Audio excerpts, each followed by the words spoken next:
FliteCast, a place where opinions aren't right or wrong, and where we can agree or disagree about movies, TV, and other assorted media because it's all subjective. My name is Ray. Thank you so much for joining me, and as I do my best to try and take my mind off of the fact that it is Arctic cold outside, because with polar vortex, whatever the hell it is, it's 12 degrees outside. 12 degrees, and this winter's going to suck. This winter is not going to be any fun, because if it's already this cold, and if we're already dealing with this much snow, because we had like 5 inches earlier this week, if this is already what winter is, and it's not winter yet, it's not officially winter for like another week, then yeah, January and February are not going to be great. So you know what? It's a great opportunity to take my mind off of the incredibly freezing, cold, shitty weather that we have right now and say a happy birthday to one Mr. Dick Van Dyke, who turns 100 years old today. This is one that we've all been waiting for. One that many of us have been waiting for, right? Because I think there are a lot of us, and I saw this sentiment on Threads the last couple of weeks. A lot of us are still a little sore, bitter, whatever you want to call it, that Betty White, may she rest in peace, did not quite make the century mark. She was so close. She was so close to making the century mark. And I saw people saying, okay, listen, I saw people getting superstitious, like I'm not saying his name, just when we get to that point, we're going to celebrate it, like it's going to be a big deal, and, just protect him. I saw one person say, all right, once he makes it to 100, can we, like, put Mel Brooks in bubble wrap until he gets there, and of course, he's been working on Spaceballs 2 recently, but apparently he didn't attend the wrap party, and may not have been on set a ton. I don't know. Really not 100%. I know he's involved, him and Josh Gad and the others, but either way, with Dick Van Dyke, it was like, okay, he's got to make it. Come on. If anybody's going to get to 100, it's got to be him. And he has officially, and it's awesome. For those of you who are not necessarily fans of Dick Van Dyke or not really aware of his presence. Many of us, like any of us older people, right? Like myself, being an elder millennial, yeah, we are very well aware of what an awesome comedic talent he was and has been his whole career. I was thinking about this earlier, and I think quite clearly probably my first Dick Van Dyke project was definitely Mary Poppins. Like I was racking my brain. I was like, okay, I know I didn't see the show until later. The Dick Van Dyke Show, of course, which aired from 1961 to 1966, his like prime claim to fame, right? That was on Nick at Night. That was absolutely a rerun on Nick at Night. I've watched a ton of those episodes, right? And him and Mary Tyler Moore and Rosemary, Maury Amsterdam, Larry Matthews, and Mary Tyler Moore, and the whole thing with him tripping over the ottoman, and sometimes he'd trip over it, other times he wouldn't, and just the physical comedy, like one of the best physical comedy actors out there, like in the business, like of all time. And I will still say, here's my bitter thing about Dick Van Dyke. Here's where I am salty and bitter like forever. He got screwed by the Oscars back in the 60s. Mary Poppins, which is my favorite Disney movie of all time, is a 5-time Oscar award winner, right? 5 Oscars, including, I think, Julie Andrews won an Oscar that year. In fact, here, let's pull up the night. Was it 64? I think it was the 1964 Oscars. Those Academy Award results. Mary Poppins was nominated for 13 Oscars in the 1965 Academy Awards. 13, and it won 5 Oscars. It won Best Actress for Julie Andrews. Cotton Warburton won for Best Film Editing. Richard M. Sherman and Robert B. Sherman, the Sherman brothers, won for Best Music Score, Substantially Original. That's what it was called back then. They won Best Song for Chim Chim Cheree, also written by Richard M. Sherman and Robert B. Sherman. And it won Best Special Visual Effects. It was Peter Ellenshaw, Eustace Lysett, and Hamilton Lesky, right? Those are the 5 Oscars that it won. It was nominated for Best Picture, which, yeah, okay, fine, it wasn't going to win that, whatever. Best Director, Robert Stevenson. Best Adapted Screenplay, Bill Walsh and Don DeGrady. Best Art Direction, Color. Best Cinematography from Edward Coleman. Best Costume Design, Tony Walton. Best Scoring of Music, Adaptation or Treatment. Best Sound by Robert O'Cook, right? So those are the ones that it was nominated for that it didn't win, right? You know what I didn't list? You know what I didn't say? I didn't say Best Actor or Best Supporting Actor. Who in the hell won Best Supporting Actor or Best Actor in the 1965 Academy Awards, right? The 37th Academy Awards. Who on earth won that? Well, My Fair Lady won Best Picture that year. All right. Best Actor, Rex Harrison from My Fair Lady. Okay. All right, whatever. And Peter Ustinov from Topkapi in as Arthur Simon Simpson it won Best Supporting Actor. Okay, garbage. Absolutely, I've never seen either of those movies. I'm gonna go ahead and say garbage. Dick Van Dyke got robbed. Dick Van Dyke absolutely got. Did he even get nominated? Did he even get nominated? Nope, didn't even get nominated. I'm looking at these nominees for this particular year. Garbage, absolute garbage. Because I'm sorry. No, I'm not sorry. Watch that damn movie. Watch Mary Poppins, and Julie Andrews is amazing, fully like deserving of her accolades. Right? The rest of it, David Tomlinson, Glynis Johns, the kids, like, yes, the whole cast and crew of this movie is phenomenal, but the unsung hero, the MVP of the entire film, is Dick Van Dyke as Bert the chimney sweep. Step in Time, the physical routine that he did, the dance routine, the dance number, the sing along with the chimney sweeps on the rooftops that goes all the way down to the into the Banks' home and into the streets and all that with fireworks and whatnot. Unbelievable. It is the best musical number. It is the best dance number in the entire film. Dick Van Dyke is a force to be reckoned with. Unstoppable in this damn movie. And he got nothing. He got no accolades, no Academy Award. Did he even get a Golden Globe nomination? Did he get a Golden Globe nomination? Here, let's look. Golden Globes, like, where is he? Yes, okay. He did get nominated. He got nominated for Best Actor in a Motion Picture, Musical, or Comedy in the Golden Globes that year. Who beat him out? Who won? This is going to piss me off. I know it is. Where is it? Where is it at? Let's see. Scrolling down. This is taking a minute. Why is this taking so long? Oh, because of that. Okay, Rex Harrison. Yep, because even back in the 60s, the Golden Globes were a good predictor for the Oscars. And sure enough, Rex Harrison, who won Best Actor for My Fair Lady, also won it in the Golden Globes, right? So he wins there. He beats out Marcello Mastroianni for Marriage Italian Style, Peter Sellers in The Pink Panther, Peter Ustinov, who won Best Supporting Actor for Topkapi. He got this is best performance in a motion picture, comedy, or musical, and he also beat out Dick Van Dyke. So at least the Globes nominated Dick Van Dyke, but still he didn't win. He didn't win anything. Travesty, absolute travesty. We knew then. We knew back in the 60s that the Oscars were political and nonsense, and people that incredibly deserved those, egregiously deserved those awards, didn't win them when they should have. Dick Van Dyke robbed forever. Should have won something for an unbelievable tour de force performance in Mary Poppins. That is my bitter hill that I will die on with respect to Dick Van Dyke. Incredible career, unbelievable talent, incredibly hilarious, and I love his work ethic. The fact that found out like earlier this year that apparently there was a picture of him lifting weights with Rick Springfield in the gym, and he's still singing and dancing. And I still have not watched Mary Poppins Returns. I need to. I own the damn movie. I still haven't watched it. But just knowing that at age 92 he's dancing up on top of a desk as like one of the Dawes. And is that why he got screwed over? Is that why he didn't get nominated? Was that why he didn't get nominated in the Academy Awards? Because technically he plays two roles, right? He plays Bert and he plays the senior Dawes at the bank. Is that why? Really? Because that's not fair. That's not fair at all. That's ridiculous. It's utterly ridiculous. But whatever. It is what it is. But the fact that the man still dancing and performing in his 90s, he shocked everybody a couple of years ago on The Masked Singer because he showed up there still singing and dancing. And that dude is, I mean, no one is shocked that he made it to 100. No one. Absolutely no one is shocked. Because with that type of work ethic and with that type of physicality and with that type of spirit, like I remember there was the old station I worked at, there was this PSA was a paid program for some type of health program or whatever, and they interviewed him, and I think he'd already reached his 90s at that point, something like that, and they said, hey, you've managed to stay mobile and be in great health late into your years, what is your secret? What's your secret to aging? And he said two words: keep moving.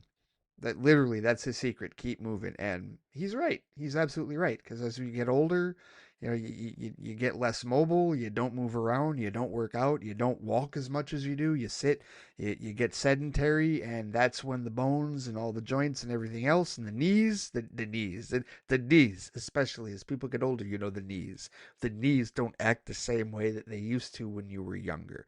Well, you got to walk them more. You got to work them out more. And I'm not trying to get into a health seminar here. I'm just saying I love his advice.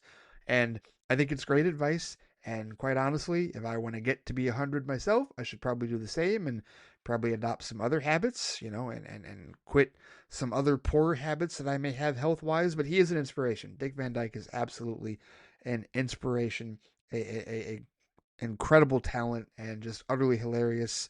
If you have not watched The Dick Van Dyke Show, I highly recommend it. It is phenomenal, and you can find it on multiple apps.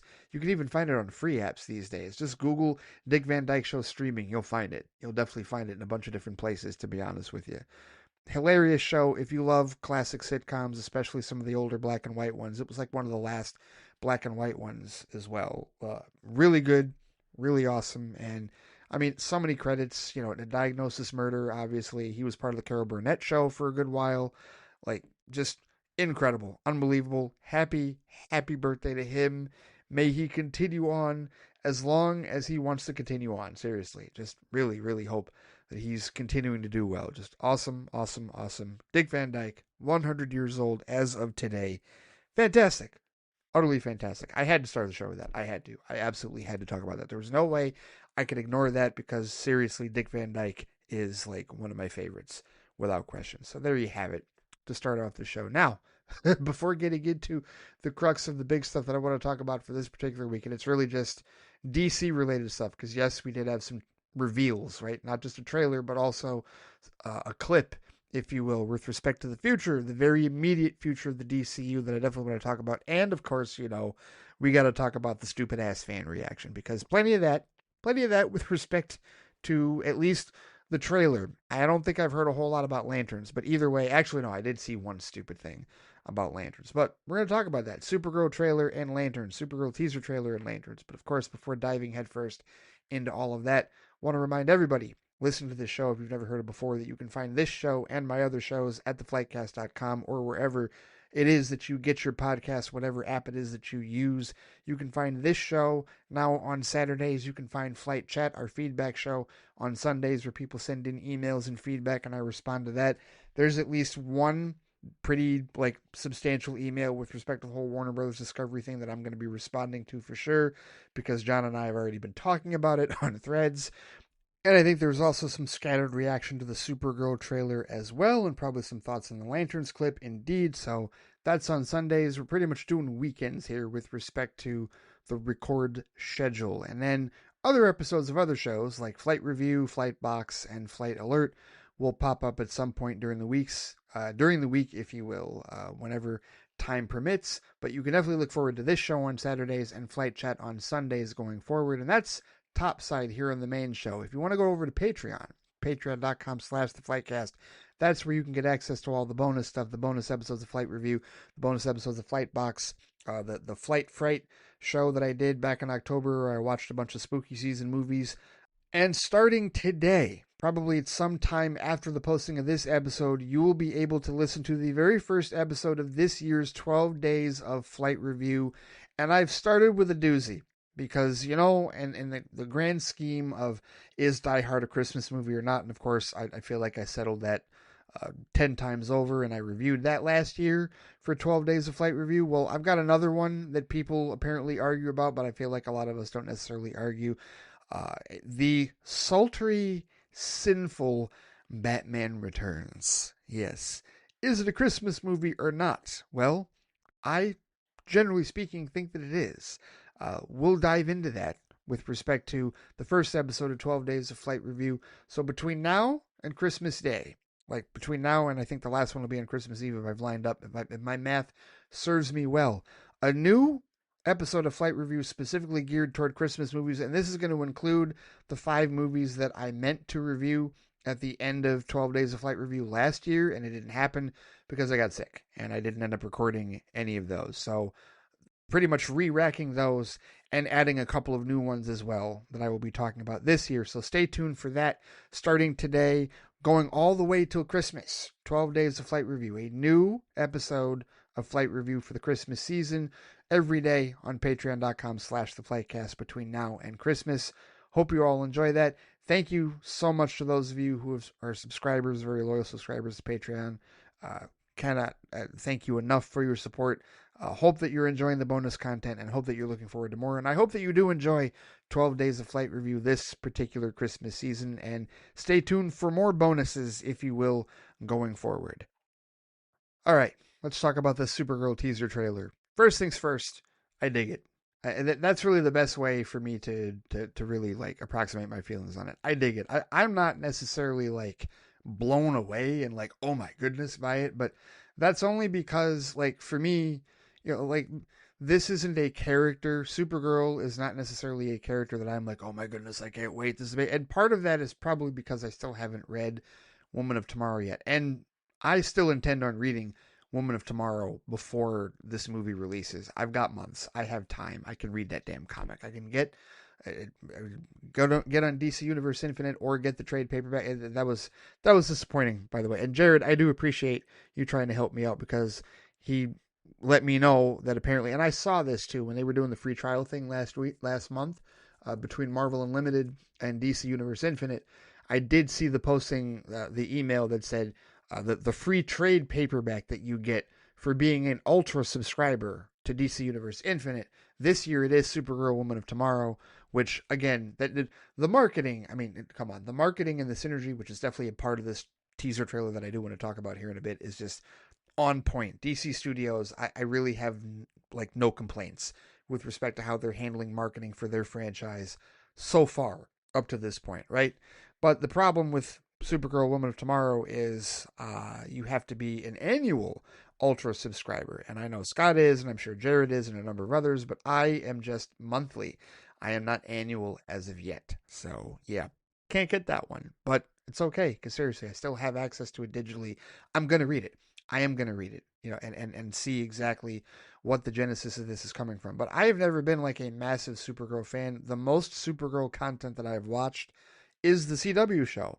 And no, I am not looking at this like, oh, why don't they have this? Why do they have that from the CW show? No, certainly not. If you've listened to any of my musings about it on DC TV Squadcast with Brent, if you know my perspective with respect to any of the DC stuff at all, then you know that like I have a healthy respect for all the different DC franchises, if you will. I was a huge fan of the DCEU, especially the Snyderverse stuff, if you will, and also appreciating the Reeve movies, the Superman movies from Christopher Reeve way back in the day with Richard Donner and Richard Lester and other directors.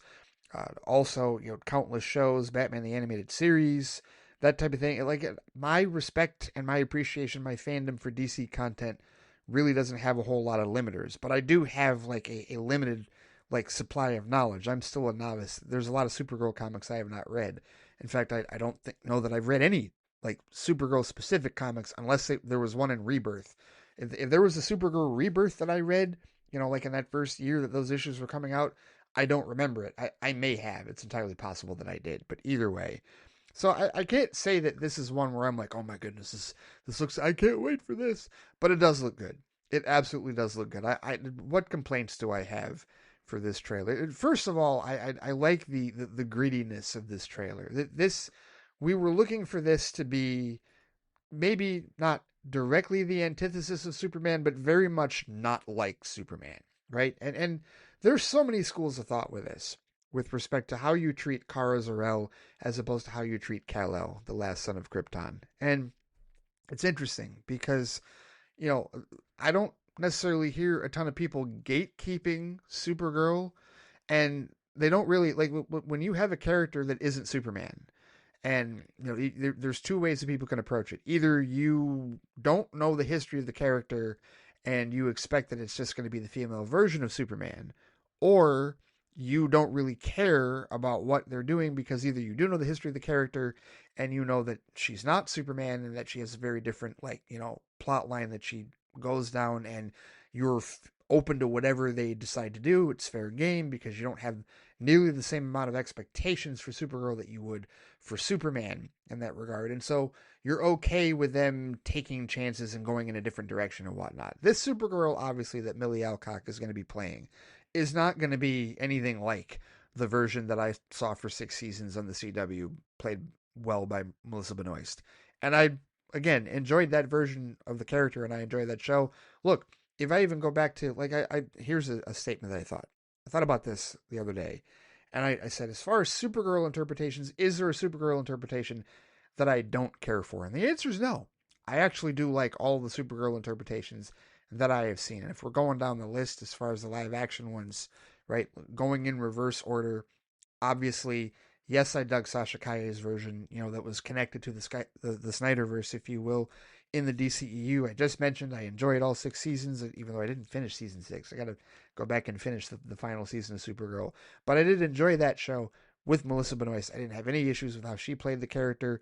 If we go all the way back to the 1984 film with Helen Slater, even when I was reviewing that with Scott and Tim over at Squadcast Media some years ago for our Patreon there, even then, even though we didn't necessarily hold the film in very high regard whatsoever, but it was one of those where, one, we kind of agreed that, as Superman, like, completionists, we would still own it. In fact, I think that's why they own it in that regard. I think that's certainly why Scott owns it.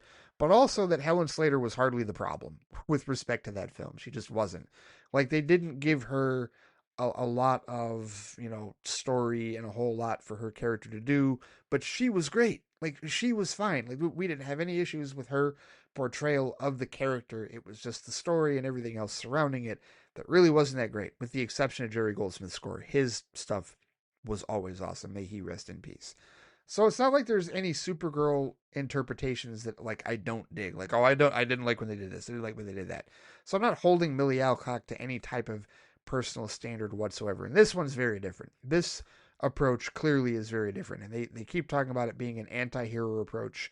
And even for those of us that have not read Woman of Tomorrow, like, we got that vibe from the end of Superman, didn't we? Right? When she just comes crashing in through the door and, she's clearly drunk, asking where's her dog, thanks for watching him, bitch. Right? Like that, the vibe that we get immediately from her presence at the end of that movie is like, okay, well, here, we're setting the table. We're setting the tone early for what we're going to see in this Craig Gillespie directed, Anna Nagara written story that we're going to see next June. And to me, this teaser trailer absolutely picks up where that leaves off. She's a wreck. She's absolutely a mess. She's living in some hovel, some, like, studio, like, I don't know, like, not, I can't even call it an apartment. Maybe she's on a ship or something like that. Crypto is up to his old tricks and behaving poorly. We did not see a dog urination scene whatsoever in Superman, but we certainly see it here in this trailer. He is totally pissing all over a copy of the Daily Planet with Superman on it. And all Kara has to say is, at least he mostly hit the paper this time. Good job, buddy. It's like, oh, all right, okay. As she is lying there with, disheveled sunglasses on her head and just, yeah, she looks awful. Like this is definitely a character that has a great deal of baggage. Whatever has befallen her, whatever has gone on with her in her life, which of course, like I'll find out when I read the comic. And I understand that this is, like, not going to be, probably not a direct adaptation of Woman of Tomorrow, although I think originally it was going to be called Supergirl Woman of Tomorrow. But obviously, as I've said before, when it comes to adapting comics, and as any of us would know, there's going to be liberties taken because you're dealing with two different mediums, right? Yes, you can storyboard things in comic form, if you will, but when you get it to the actual, on screen, like in the camera and whatnot, when you've got actual humans and you've got actual elements that you're working with in live action, there's going to be some liberties taken. There's no question about that. And I expect that, with respect to the story, with respect to the direction, even with respect to how Millie Alcock is going to play the character. She will base it, I'm sure, off of what was written in the original comic, if you will. But still, I'm, allowing for, some leeway here. But this looks like to be a mostly space adventure, which, again, all right, Fantastic. No, we're not centered on Earth. She's definitely having a crazy space adventure, and she looks like she's party hardy, devil may care, and definitely gives you the impression that it's one of those characters, or at least this interpretation of Kara definitely has some demons. Has a lot of demons that she is chasing away with, Blondie, which is the music that is playing throughout this trailer, and also alcohol. Obviously we've seen her drunk already and hungover, and yeah, she doesn't seem to have a care in the world, and definitely gives off the anti-hero vibes. And it's like, okay, what was it that threw her down this path? What was it that really caused her to get burned out and just absolutely disillusioned with life in general? And I don't know, again, I'm not sure where this girl comes into play, but it's definitely somebody that knows who she is. And, we see a bit of the history, if you will, as far as her time on Krypton. So we're going to see some glimpses of Krypton as well, like pre-destruction. And, for those of us, I mean, obviously we've seen Krypton in multiple forms, multiple fashions, right? The only glimpse of it we've seen so far in the DCU is the recording, from Jor-El and Lara, in the Fortress of Solitude, in the Superman film. We haven't really seen any other, like we did not get the full on Krypton origin like we've done many times, right? Like we got in Superman the movie from 1978 and also in Man of Steel. We did not get that. So this is going to be an opportunity for us to see the makeup of how what did the DCU's Krypton look like, right? We have an idea of how the Kryptonians might have been based on what we saw, Cal do in this film, and based on what we saw with his parents. But now we're going to see an approximation of what the DCU Krypton looked like, and that'll be intriguing. And this is where I will say, being a comic novice, but also still having watched the Supergirl show, this is where I think that will help me, because I'm seeing a lot of the, for all of the social media nonsense and all the people being overly critical of this teaser trailer for stupid ass reasons. And yes, I will subjectively call them stupid ass reasons, because are you seriously complaining about the timeline of events because she's younger than him in that regard? Or what, younger or older? I forget exactly how it goes. But this is where, like, first of all, I wouldn't be asking those questions because, I'm not that beholden to it. But at least having watched the Supergirl series, because I imagine that something of her origin and something in terms of, cause as I understand it, and again, this is just me going off of what the CW show did. So I'm sorry if your skin crawls and I'm getting this wrong, but if it's something different, feel free to correct me. We'll have that discussion. But as I understand it, both Cal and Kara were headed for Earth. Something knocked her pod off course, and she arrived significantly later than he did. And in the show, by the time she arrived, he was already Superman. Like, he was already, like, in the Earth's greatest protector mode in that regard, right? So she definitely came a lot late to the party, even though she is technically, as I understand it, older. Yes, no, she is older than him, now that I'm recalling. At least, again, I'm going off of what the CW told me. So, and don't have to get into all the particulars with respect to that. I don't give a shit if you like the CW stuff or not. Whatever. It is what it is.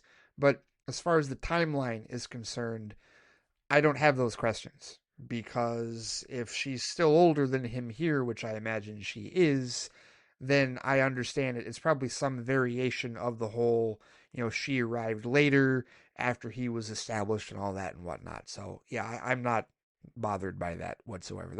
That is minutia that does not concern me at all. But what I am curious about is the different perspective of what happened with Krypton as far as she is concerned. And this is where we get into some of the quotables of this particular teaser trailer. That there's two quotes in particular. One that that really stuck in the minds of a lot of people on threads, and then one that really stuck in my mind, the one that really stood out to me. The one that stood out to everybody was the one about Krypton, where the girl that's with her is asking, what was it like to lose everything in a day? And she said, Krypton didn't die in a day. The gods are not that kind. And it's like, oh, wow. Okay. And that's intriguing, because it's intriguing for a couple of reasons. And I will approach this. I'll give you the perspective of someone that, again, has not read the comics with respect to Supergirl and how the destruction of Krypton affected her in the comics. I will tell you that from a screen perspective, from somebody that's largely watched the DC universe on screen in live action and a little bit in animation. This is intriguing because we've only ever seen Krypton destroyed in a day. We didn't even get to see it destroyed in the TV show Krypton because it only ran 2 seasons and we didn't get that far down the road as far as the timeline and whatnot yet. But we've seen it destroyed in Superman the movie, 1978. I'm going just cinematically here. We've seen it there, and we saw it in Man of Steel. And in both cases, we were never led to believe that it took longer than a day. We were never led to believe that the destruction of the planet happened in anything like longer than 1 day's worth of time. And even with respect to the destruction, I think in the CW show, there may have been, if I recall correctly, because there's some other circumstances and other things that happen with other characters that may lead one to believe that the destruction took place over longer than a day. But this is the first cinematic mention of like, okay, no, the suffering and the destruction was actually a multi-day process. And literally, you hear the bitterness in her voice where she says, Krypton didn't die in a day. The gods are not that kind. It's like, oh, yeah, she feels that whatever happened, however the death of her home planet affected her, it clearly affected her in a very different way than it would have affected Cal. And of course it would have, because Cal was a baby. Cal was a newborn. He doesn't even remember, more than likely, the destruction of his home planet. But she would. She absolutely would, because she was much older and definitely a part of that society. And this is a case where we're seeing a character clearly that is dealing with the actual emotional ramifications of having seen that up close and personal. Something that we will never get to experience with Superman unless there's some alternate reality like version of his character that was older than a baby when he left Krypton. So this is a case where we get to see the perspective of how the destruction of Krypton affected an individual from his family that was witnessing it as, and at the very least, an adolescent, if not a young adult in that regard, right? And so that's where you kind of start off, and that's, I think, key for the general audience, right? Because if you're somebody in the general audience that knows about the destruction of Krypton, and now you know that she's another Kryptonian that came from that, but now you're seeing the flashback glimpses that we're seeing in this particular teaser, and you're going, oh, okay, what happened? Like, how devastating was it? How did it affect her? You know, what type of PTSD does she have? You know, something clearly that threw her off the deep end and really, you know, put her into a self-destructive pattern, which is where we're finding her now at this point in her life.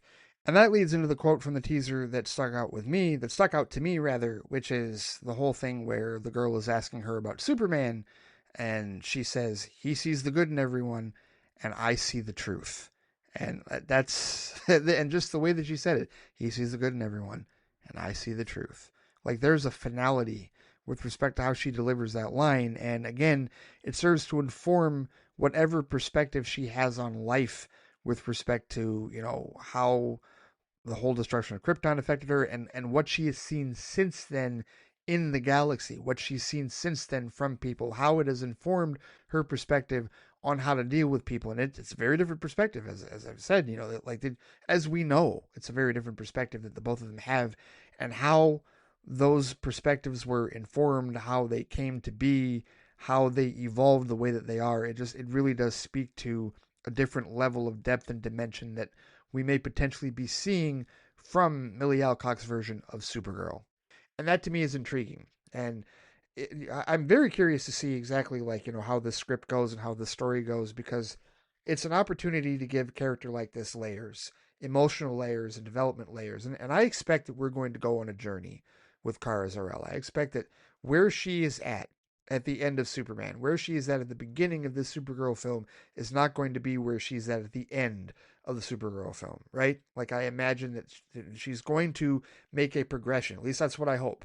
That's my hope, if you will. And I would be inclined to believe that. I imagine, for those of you that have read Woman of Tomorrow, I imagine it's the same thing. She went on a journey, like a self-reflection, self-healing, whatever it is. And we're going to see a visual on-screen representation of that with this film. So that really intrigues me. It looks like it's definitely going to have the emotional moments that, you know, any character drama like this would have. Uh, I don't have any issues with how, you know, so far Millie Alcock is playing this character. I mean, she looks the part, and I have no issues with the design or how they have her appearing or what she's doing. I mean, this is, yeah, I mean, all right. let's roll. Let's go with it. Now, for all of the people that are making the obvious comparisons, it's funny. I was talking with my buddy, my sister's boyfriend Kelly, about this earlier today. I told him I was recording this episode because he, hadn't talked to him in a while, and we were at my sister's graduation earlier today, and like he was talking. The first thing he said he loved the trailer. He said it definitely felt like Guardians. Like it gave him Guardians of the Galaxy vibes essentially.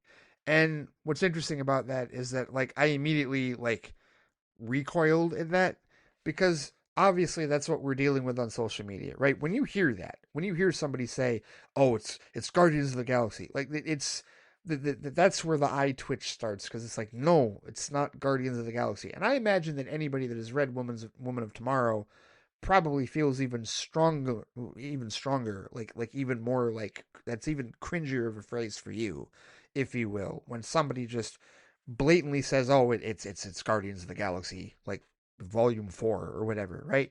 Like you probably really detest that more than likely because you've read the story and you know that it is not just that, right? And also, I imagine that anybody out there that is not necessarily a big James Gunn fan really hates that because now, because of his association being that he's the creative head of DC Studios and executive producer on this film, that now his aesthetic is going to be assigned to anything, right? And you know that that's where half the battle is as far as this being considered Guardians of the Galaxy Volume 4 is that he is attached to it, and that was his trilogy in the MCU.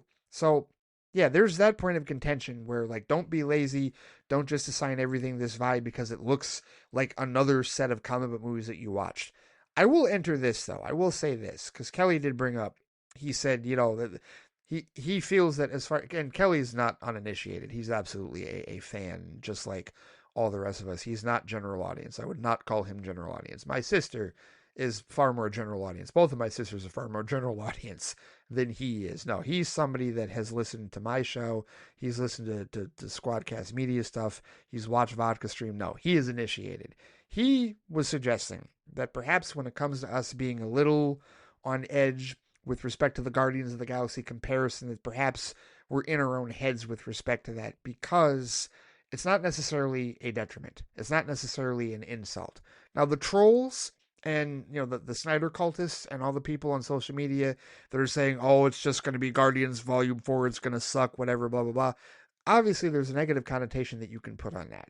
And those people can go to hell. Those people should be blocked and ignored. Don't respond to them. Don't quote them. Don't screenshot them. Don't spread their bullshit any further than you seeing it. Yeah, I'm sorry that you saw it. It sucks that you saw it.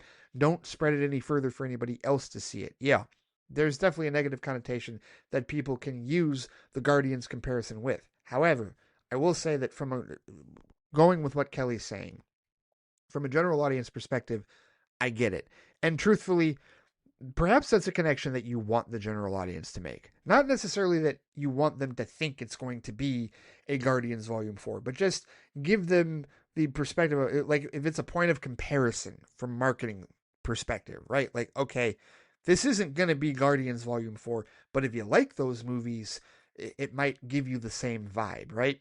And I know people went further and compared her to Star-Lord because she's wearing the long coat just like he does. And again, those of you that have read the comic are probably even more incensed by that comparison in that regard. Totally understand that, right?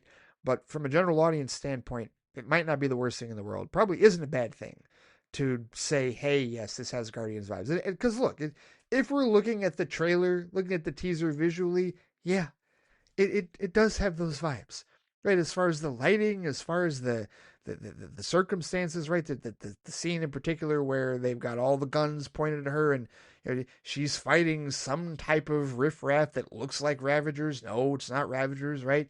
And no, it's not a group. It's like, it's more, it's her and this girl, which I'll quote Stu Little. He said, it's not Guardians. He said, it's True Grit. It's like the DC version of True Grit, which I haven't seen the original True Grit, but I have seen the Jeff Bridges, Haley Steinfeld, Matt Damon version. I have seen that version. Did the Coen brothers direct that one? I think the Coens directed that one. Hang on.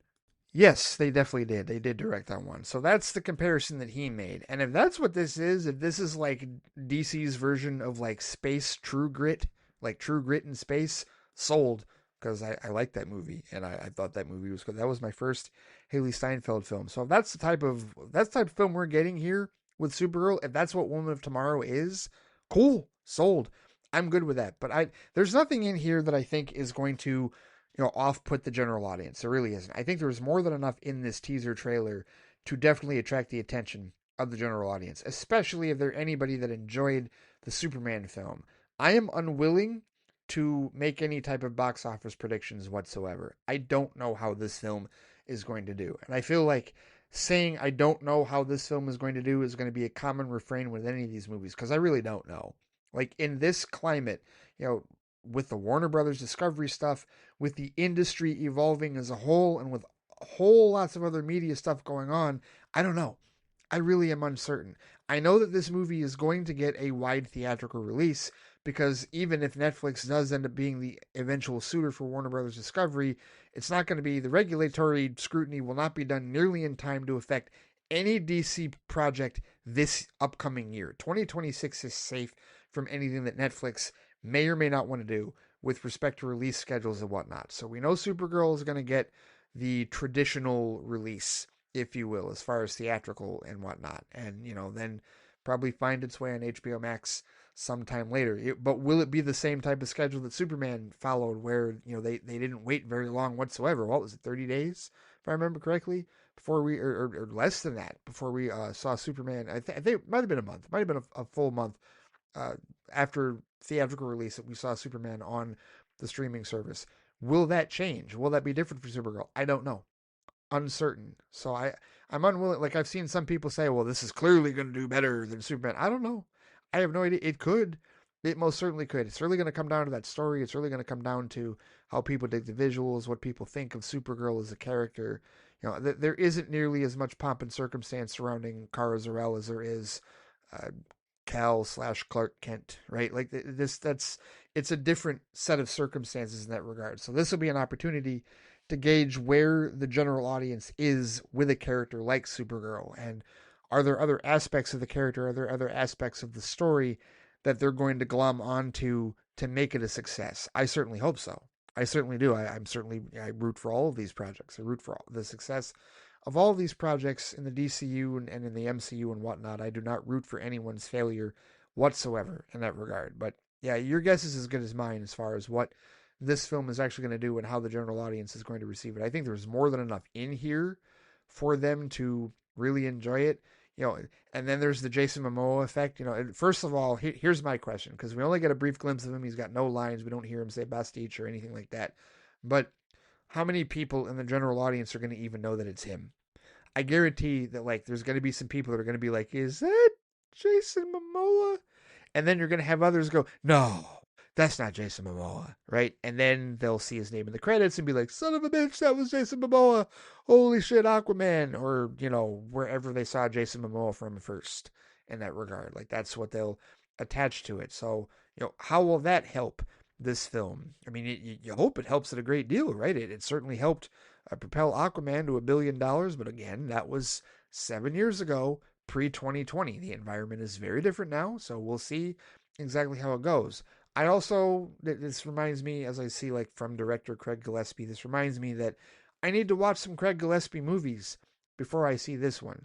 Because I do want to get an idea, like a personal like assessment, if you will, subjectively speaking, of his style, right? And it's one of these things where like we talk about like directors of films, and when it comes to cultural attachment, like remember like the fences thing, the Denzel Washington that I've brought up many times about how it's not about color, it's about culture, and he the whole idea about Martin Scorsese doing Goodfellas and Steven Spielberg doing Schindler's List.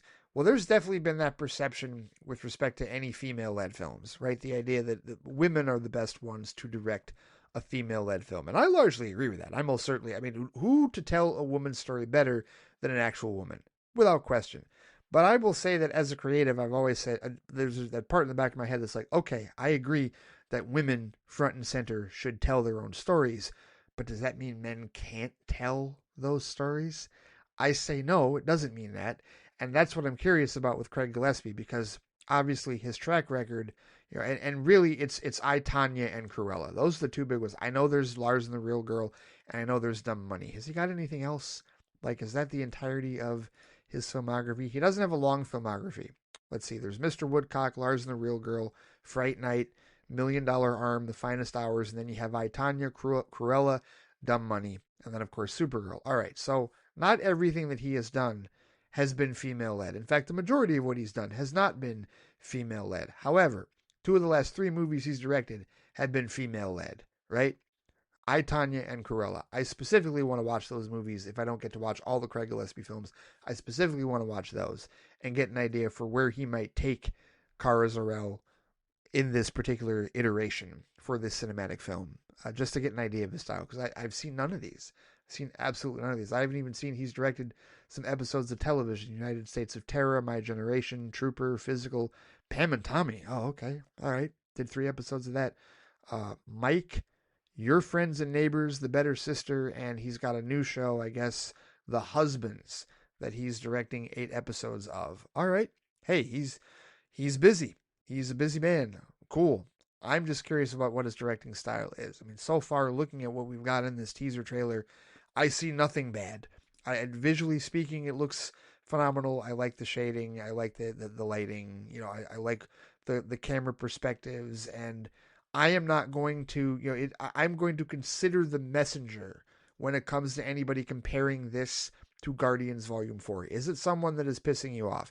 Is it someone that is trying to piss you off? Is it somebody that is being lazy? Or is it a general audience individual or somebody that really digs the trailer and that's the vibe that they're getting? I feel like if they dig the trailer and they're getting that vibe, that's still a good thing, because they're going to watch the movie.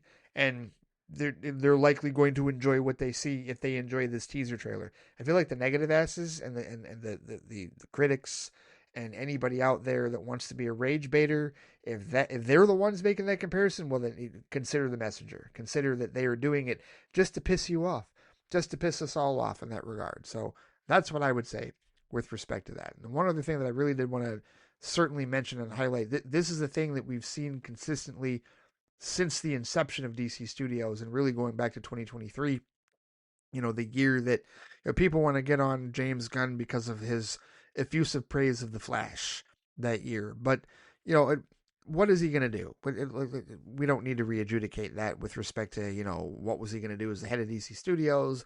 He wasn't going to trash the films. Of course he wasn't. But the bigger thing that popped out to me was using the films as a medium to promote the comics. And we certainly saw that with The Flash, where, there was that panel, that full screen, if you will, the graphic at the end of the trailer that said, hey, read the Flashpoint comic, right? Same deal. If I'm not mistaken, we did see that with Superman for All Seasons. I think in All-Star Superman, we saw some graphics pointing to that for the Superman movie. He has pointed us in those directions. Like we've seen, Peacemaker comics, I think, Creature Commando comics, if I'm not mistaken. And sure enough, here we go at the end of this Supergirl teaser trailer, only in theaters 6/26/26. We do get another, and also, highlighting, Anna Noguera, the writer of the script, and Craig Gillespie, the director. We've got the graphic here at the end. Read where it all began. Go to a comic shop, bookstore, visit dc.com/Supergirl, and also subscribe to DC Universe Infinite to read more than 27,000 digital comic books and graphic novels. Yada, yada, yada, right? Like, and you've got the Woman of Tomorrow, like, cover image, right, from Tom King, Bill Quisevely, Matthias Lopes, I hope I pronounce, or Lopez, I don't know, I'm sorry. Pardon me if I mispronounced that name. But this is awesome. This is what it's all about, seriously. This synergy. Harkening back to the source material, James Gunn, who has been a student of the source material from day one, this is part of the DCU's bread and butter. This is part of DC Studios' bread and butter. Read where it all began. They are encouraging the general audience, anybody that sees this teaser, hey, read the comic. Check out the story that inspired this film. If you dig this film, check out the comic. Yes, more of that. Continued. And we can certainly expect that this is the DCU playbook. This is the DC Studios playbook a couple years in now, right? Like we're into year 3 of the existence of DC Studios. This is what it does. This is what they do. And how can you argue this? How can you be upset at this? How can you not appreciate this particular advertisement at the end of a movie trailer, right? It's for all of the comic fans out there that are like, well, the fans only watch the movies, they don't read the comics. Here's James Gunn and DC Studios saying, hey, we're trying to encourage the audience to continue reading these comics. And again, I will read Woman of Tomorrow before I see this film. I will. It will happen, and I will probably do a Flight Report episode of it on Patreon. I will probably talk about this comic on Patreon for sure. It's going to happen. I don't know when. I feel like reading it now. Truthfully, I feel like reading it in the not too distant future, and probably not a bad idea. I don't want to wait all the way till June to read that comic. But either way, the synergy and promoting the source material, top notch and absolutely aces, and just a great stroke of marketing from DC Studios. Solid teaser trailer, very good teaser trailer, and no complaints with respect to it. Hey, let's roll, right? Let's start to build that hype of, you know, they're going to talk to Millie. You know, they've been talking to her, and they're going to talk to others. You know, they'll talk to Jason Momoa for sure, and let's get it going. Let's get it building from between now and June. We got 6 months, just a little over 6 months till the release of this film. And hey, so far so good as far as where it's headed and what it's going to be looking like. The other thing that popped up not nearly as long was the first clip from Lanterns. Yes, which we still don't have a release date for. In fact, there's even, like, I think everybody first saw this. There was like a montage clip that HBO Max put out of things that are coming soon, projects that are coming soon. And Lanterns was definitely featured in the projects that are coming soon. But there was also Aaron Pierre, who was recording a video from the set of Lanterns, and they redacted the date that he spoke out loud in terms of when it's going to premiere. Who knows what he actually said? But it's a brief 9-second clip, and yet in this 9 seconds, I think we get a great idea of precisely what the vibe of this show is going to be. And of course, the favorite part of this, I mean, what we're seeing, you know, we were told that this is going to be like an Earth-based, true detective-like story, if you will, where it is Aaron Pierre's Jon Stewart palling around with Kyle Chandler's Hal Jordan. So obviously an older Hal Jordan and a younger Jon Stewart, you know, and again, I a smattering of comics that I've read. Let's see, the Green Lantern comics that I have read. First of all Rebirth. Second, let's see, I read Green Lantern's Rebirth, which of course featured Simon Baz and Jessica Cruz, so no help there with respect to Hal Jordan and Jon Stewart. And then I did read Hal Jordan and the Green Lantern Corps Rebirth, right? So a little bit, but not a whole lot in terms of the history with respect to these characters. In fact, I will say that the first Green Lantern anything that I read was Jon Stewart is in Cosmic Odyssey. He is in Cosmic Odyssey, and there is a pretty as the others have told me, right? When I say the others, I'm talking about everybody like from Vodka Stream and Squadcast Media that has read way more Green Lantern comics than me. They tell me that the Xanthi disaster that happened in that book is referenced later in other like Jon Stewart Green Lantern like literature and whatnot. So I look forward to the day that I see that and can go, oh yeah, this is what happened in Cosmic Odyssey, that type of deal, right? Have that moment, because I don't really usually have those moments when I read new comics that are new to me in that regard. But the whole vibe of this trailer, this whole, like, you know, I've been training for this my whole life, and then Hal saying, you're not ready to get up in front of the class until the ring says you are. And then he puts the ring on the dash of the car as they are driving at what appears to be at least, you know, somewhat of a higher speed, 40, 50 miles an hour. And then he jumps out of the car and lets the car go off the edge of a cliff with John still in it. Yeah, that's our first early vibe of Lanterns. Awesome. I like it. It's cool. Like it, you know, just the physicality, if you will, and just the bluntness of something like this. Like one of the things that I have really hoped for, that I really do hope for with the DCU, is that we do get different tones with respect to our projects. That we do get different tones from movie to movie, from TV show to TV show, from animated series to animated series even, right? And believe it or not, believe it, I still haven't watched Creature Commandos. Yes, I know. What a hopeless slack ass I am. But at any rate, I do like the fact that, you know, Superman, the way that James Gunn crafted that film while there may be some humorous similarities between that and Peacemaker Season 2, they are not the same. They are definitely different vibes, even though they happen in the same universe. And then we can take those projects and say that even Creature Commandos likely, and those of you that have seen it can answer this better, that has a different vibe than any of those two live action projects. Then you can take all of that and say, well, Supergirl doesn't feel the same as any of these, and we can say the same for Lanterns. Lanterns doesn't feel the same. And I'll tell you what, I'm going to go ahead and say this. In fact, let me go on Threads and absolutely, I'm going to use this as an example. Phil, I hope you don't mind this. It is no secret, if you've listened to this show, if you've watched Vodka Stream, that Phil Barker, a great friend of the show, didn't like Superman. Does not care for James Gunn's work very much in general. And really does not like discussing the Superman film because he really just does not have anything positive to say about it, right? And that's the launch film of the DCU. His post for the Supergirl trailer literally said, quote, "Hot damn, this looks good." Good in all caps. And then to take it further, and I just saw this. I didn't even see this originally. He posted this 10 hours ago. He quoted an account, geo_was_here_art, that asked, "So how are we feeling about the present state of the DCU?" Now, to be fair, just to clarify, this person has posted an image. This Geo was here art. This person has posted a collage image of the DCU that does include the Suicide Squad and Blue Beetle. Now, as I've said, I think the Suicide Squad is a proto-DCU film. Is it necessarily DCU proper? It should be. It really should, because I feel like that movie has way more in common with the DCU than it does with the DCEU. And yes, it's James Gunn, so obviously that makes sense. Probably the building blocks of the tone that he wanted to establish with the DCU is in that film. Great, awesome. I think it fits.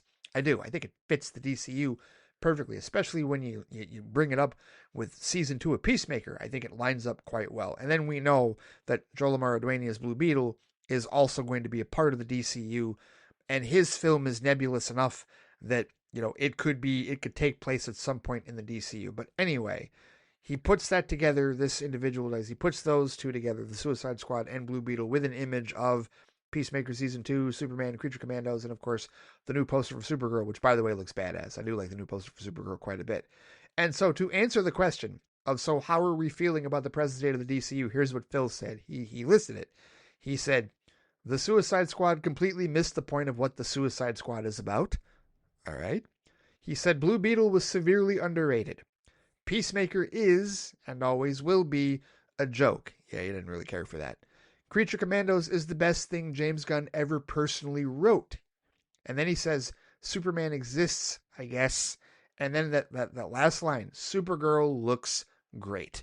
Now, to me, what Phil is saying here, however Phil feels about the DCU, it's all subjective. Do I agree with him? No, I don't agree with him about the Suicide Squad. But again, he's probably read comics way more than I have, so he's got a different perspective on the Suicide Squad in that regard. I actually do agree with him about Blue Beetle. I do think Blue Beetle is very underrated and unfortunately just got caught up in the tailwind of the 2023 nonsense of the 4 DCEU movies, the swan song of the DCEU that was finishing that year, unfortunately, right? So I do agree with him on that. Peacemaker, I am more forgiving of Peacemaker than he is in that regard. I can't comment on Creature Commandos because I haven't seen it yet. Obviously, I enjoy Superman a great deal. It's my, Superman is my 1B, to Man of Steel being my 1A for my favorite Superman movies to date in that regard. But just the fact that he had all of these different vibes, all these different, if we're counting this as DCU proper, if we're counting the Suicide Squad and Blue Beetle, and we're looking at the DCU as a whole like this, just looking at his reactions, right? Didn't care for the Suicide Squad, thought Blue Beetle was underrated, doesn't care for Peacemaker, loved Creature Commandos, doesn't care for Superman, is looking forward to Supergirl. It's on and off, right? And that's not a bad thing. I think that's intriguing, to be honest with you. I do not bring this up to single out Phil or to trash Phil. Certainly not to trash Phil whatsoever. I think that his personification, I think that his perspective on the DCU is very intriguing, and this is what excites me, if you will, about Lanterns and about what's going on with these DCU projects. will we get different tones, and will we get a universe that is organically formed so that we have more reactions like this, where you're not necessarily going to dig everything in it, but there will be something here for you, whatever it is. Okay, if the Suicide Squad wasn't there for Phil, Blue Beetle was. If Peacemaker's not there for him, Creature Commandos is. If Superman's not there for him, Supergirl looks like it will be there for him, right? So I look forward to June, where hopefully he and I can have some awesome, like, excited discussions about Supergirl, similar to, like, I haven't really talked with him. I don't think I've talked with him a whole lot about Fantastic Four First Steps, but I did thoroughly enjoy that film, and I would love to talk to him about it. He definitely sent an email in about it in that regard. But, like, I look forward to being able to talk to him about the projects that he enjoys in the DCU, but I appreciate the fact that he doesn't enjoy all of them. I do. I do appreciate that, because that to me tells me that that is the evidence of what I'm talking about here. The evidence that we're going to have different tones, different projects, and that while you may not be like me, somebody who, like, strives to enjoy as much as possible, right? You don't have to be like me. I mean, people do not. I am not the poster child. I am not the example for what fans should be with respect to liking and not liking things. I feel like open-mindedness is what we should all strive for, and I feel like embracing subjectivity is what we should all strive for. But embracing subjectivity and being open-minded doesn't mean you're going to like everything.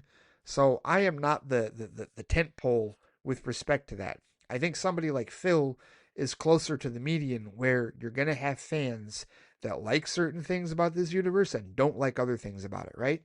So as much as I wish he enjoyed the Suicide Squad, Peacemaker, or Superman, at least I know he enjoys Blue Beetle, Creature Commandos, and it looks like he's going to enjoy Supergirl.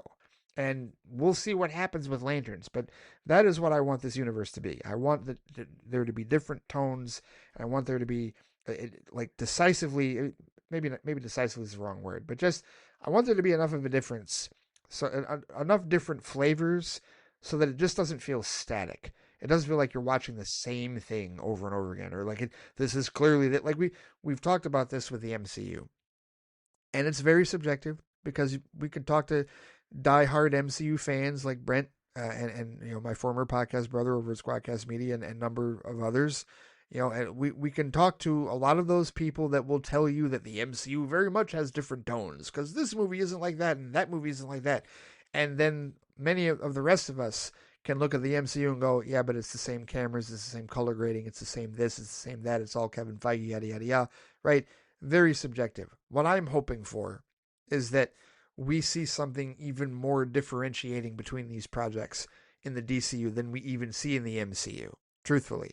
And I get both sides of the coin. I lean way more towards the idea of the MCU being kind of one note in terms of its presentation, with some differences here and there with respect to certain films. And I want the DCU to be even more differentiating than that with their projects. And I think so far they have been. I do. I think so far they have been. I would not tell you, like, looking at these projects again, if we're counting the Suicide Squad and Blue Beetle, I can't tell you that either of those movies are exactly the same as Superman. They are not.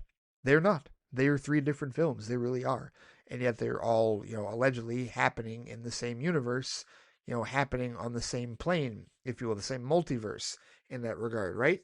And then with respect to Peacemaker, Creature Commandos, and Supergirl, and Lanterns, we'll see how that goes. But I think there's enough here so far to say that, yes, we do have some, definitive differences in terms of tone and style with each of these projects in this shared cinematic universe, to where we've got different flavors for everybody to potentially enjoy. And hey, you can enjoy all of them if you like, but you don't have to. There's at least going to be a couple of flavors for you here in that regard. And that is what I like so far from what we're seeing with respect to this new Supergirl trailer, and certainly this new 9 seconds of Lanterns. We'll get an extended clip, an extended trailer of it at some point when we get closer to the release date, which I'd love to know when that release date is. It's before Supergirl, right? I was led to believe that it was going to be before Supergirl. I would think so, but we'll see. We'll see how that goes. Who knows? Maybe it is indeed. At any of these dates, of course, are subject to change, right? You hope that they stick with the original plan, but we'll see how it is. But yeah, no, I like what, as far as the present state of the DCU, I have no complaints. I really don't.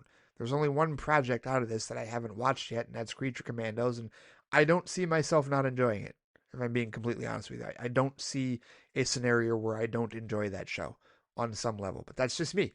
That's me. That's where I come out with respect to all of this. So yeah, I think we are in a good place right now as far as the DCU is concerned, and looking forward to more hype and marketing and whatnot. I guess they're doing a TikTok takeover of Supergirl now, marketing wise, for everybody on TikTok can see that trailer. But yeah, let the hype begin to build for Supergirl and Lanterns going forward in 2026. And then, of course, we'll talk about Clayface later on that year as well. And that is going to do it for this week's episode of the FliteCast. Thank you so much for listening. Thank you so much for supporting the FliteCast in whatever way that you choose to support it. Hope that you've enjoyed everything that I've been talking about here. If you have any thoughts with respect to the Supergirl trailer, the teaser trailer, the first teaser trailer, which I'm sure many of you do, if you have any thoughts on Lanterns or the state of the DCU in general, or if you even want to share a Dick Van Dyke memory in celebration of his 100th birthday, that'll be awesome as well. You know where to find me on Threads and on Instagram at the FliteCast, on BLUESKY at FliteCast. There's also the FliteCast Facebook page. You can comment on the posting for this particular episode on the FliteCast YouTube channel. And of course, I can be reached by email at ray@theflightcast.com. All right, take care, stay safe out there, and I will see you all next time. Take it easy.